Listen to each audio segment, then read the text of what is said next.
Hi po, state your name, parts and year. Kathleen Crisostomo, BSc CD second year. First question po, are you in favor of same-sex marriage and why? Hindi, kasi para sa akin, kung ano yung, yung nasa Bible, dapat susundin mo. Tsaka pag babae, para sa lalaki, lalaki para sa babae.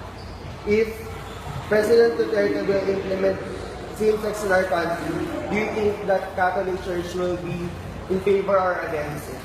Feeling mo mag-a-against sila. Kasi kagaya namin sa group ko, wala siya sa Bible. Tsaka, wala lang.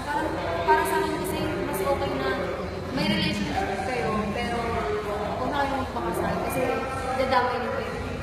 Feeling mo mag-a-against sila. Okay. Last po, if nakakita po kayo ng binubuli na may relationship with his or her same sex, ano po gagawin niyo? Feeling ko, pag-aawatin ko kung sino man yung bumili. Kasi, respeto na lang. Kung ayaw man, manilitig na lang. Or basta ganun din pa rin yung respeto. Thank you po.